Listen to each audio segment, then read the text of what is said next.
Assalamualaikum warahmatullahi wabarakatuh. Selamat pagi teman-teman, gimana kabarnya?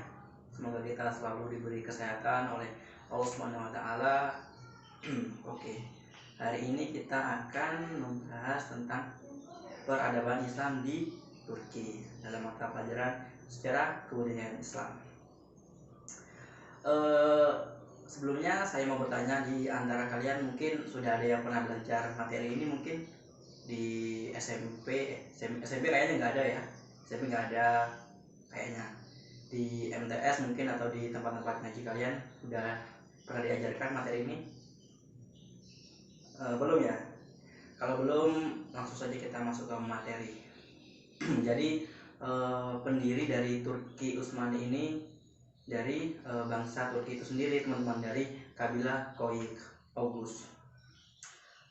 Selanjutnya perkembangan Turki Utsmani ini terbagi menjadi 5 periode. Periode yang pertama yaitu pada tahun 1299 hingga 1402 Masehi. Dimulai dari terbentuknya kerajaan, ekspansi yang pertama hingga kehancuran sementara yang terjadi karena serangan dari timur. Periode ini terjadi pada masa pemerintahan Utsman I hingga pemerintahan Bayazid. Selanjutnya yaitu periode yang kedua. Periode yang kedua ini terjadi pada tahun 1402 hingga 1566 Masehi.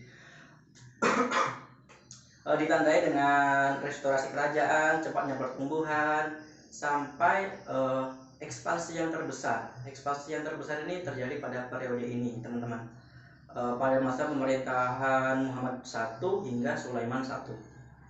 Periode yang ketiga ini terjadi pada tahun 1566 hingga 1699 Masehi. Ditandai dengan kemampuan Turki dalam mempertahankan wilayahnya hingga lepasnya Hungaria. Namun kemunduran segera terjadi, teman-teman, pada masa pemerintahan Salim II hingga Mustafa II. Periode yang keempat yaitu pada tahun 1699 hingga 1838. Ditandai dengan berangsur-angsurnya surutnya kekuatan dari Turki Utsmani itu, sampai terpecahnya wilayah dari tangan penguasa wilayah itu sendiri. Ini terjadi pada masa pemerintahan Ahmad III hingga Mahmud II. Periode yang terakhir yaitu periode yang kelima terjadi pada masa pemerintahan Amajid I sampai Amajid II, yaitu pada tahun 1839 hingga 1922 Masehi. Ditandai dengan kebangkitan kultural dan administrasi dari negara di bawah pengaruh ide-ide barat, teman-teman. Periode yang kelima ini seringkali disebut dengan periode era kontemporer, di mana Turki sistem pemerintahnya tidak lagi berbentuk dinasti, kerajaan maupun kekhalifahan yang sudah terjadi selama berabad-abad ya. Dan sekarang sistem pemerintahannya berbentuk republik seperti Indonesia ini. Gitu. Oke, seperti yang sudah saya jelaskan tadi ya. Jadi ekspansi yang besar itu terjadi pada pemerintahan Sultan Muhammad II dengan gelarnya Al-Fatih, yang artinya sang penakluk. Jadi pada masa pemerintahannya terjadi ekspansi besar-besaran ke kota di Romawi Timur, yaitu kota Konstantinopel. Kota Konstantinopel ini sendiri sangat terkenal pada masa itu, terkenal dengan kekuatan atau pertahanannya ya, karena sudah banyak yang mencoba untuk menaklukkannya namun gagal. Dan pada pemerintahan Sultan Muhammad II ini berhasil menaklukkan kota Konstantinopel itu sendiri. Walaupun pada awalnya di pertengahan pertempuran sempat terjadi kekalahan ya, atau maksudnya pasukan dari Turki ini terdesak, namun dengan kegigihan serta semangat dan strategi yang mantap dari Sultan Muhammad II, akhirnya kota ini dapat ditaklukkan. Lalu kota Konstantinopel setelah ditaklukkan berganti nama menjadi Istanbul atau Tahta Islam.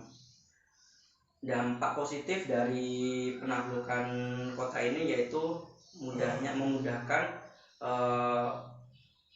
Turki itu sendiri dalam ekspansi selanjutnya ke wilayah-wilayah yang lainnya seperti Hungaria, Albania, dan wilayah-wilayah lainnya. Selanjutnya yaitu perkembangan pada bidang pendidikan. Jadi Turki Utsmani ini berhasil mengantarkan pengorganisasian sistem pendidikan berbentuk madrasah yang luas ya. Madrasah Turki Utsmani yang pertama yaitu didirikan di Izmir pada tahun 1331 Masehi. Lalu usahanya yaitu mendatangkan ulama-ulama dari Mesir dan Iran dengan tujuan dapat memajukan pengajaran di Islam ya. Namun semua itu tidak sesuai dengan yang diharapkan karena Turki Utsmani itu sendiri terlalu fokus pada kemiliterannya. Jadinya sistem pendidikan di Turki Utsmani ini tidak terlalu berkembang. Selanjutnya perkembangan pada bidang pengetahuan.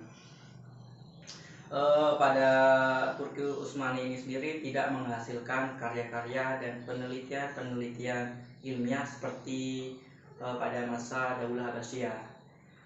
Kajian-kajian keagamaan seperti fikih, tafsir, hadis ini tidak berkembang pesat seperti pada masa Daulah Abbasiyah, atau bisa dikatakan perkembangannya ya biasa-biasa aja teman-teman. Selanjutnya dan yang terakhir, Republik Turki. Republik Turki terbentuk setelah diproklamirkan oleh Mustafa Kemal pada tanggal 29 Oktober 1923. Ini menandakan era reformasi setelah sebelum-sebelumnya kan bentuknya kekhalifahan, sekarang sudah berbentuk republik. Lalu perkembangan Islam pada era reformasi ini ya cukup berkembang ya, terbukti dari hukum Islam yang termuat pada undang-undang negara tersebut, negara Turki, seperti misalnya Undang-Undang 1924 ya, 24 itu berisi tentang melarangnya poligami, lalu menyamaratakan wanita dan pria dalam bidang pendidikan maupun pekerjaan. Lalu wanita boleh mencalonkan dalam pemilihan nasional. Oke, mungkin itu yang dapat saya sampaikan pada materi peradaban Islam di Turki itu. Saya beri kesempatan bagi kalian yang ingin mau bertanya terkait materi yang sudah saya ajarkan. Saya persilahkan. Tunjuk tangan ya. Gak ada yang tunjuk tangan ini. Oke, ya udah kalau gitu. Berhubung waktu sudah mau habis ya, waktunya sudah mau habis. Semoga ilmu yang kita pelajari ini bermanfaat bagi kita semua. Selalu jaga kesehatan agar kita tidak terpapar dari penyakit-penyakit ya, seperti penyakit COVID-19 ini contohnya. Selalu jaga kesehatan, olahraga, jangan lupa olahraga biar imunitas kita bertambah. Oke, mungkin itu yang dapat saya sampaikan. Kurang dan lebihnya saya mohon maaf. Wabillahi taufiq wal hidayah. Wassalamualaikum warahmatullahi wabarakatuh.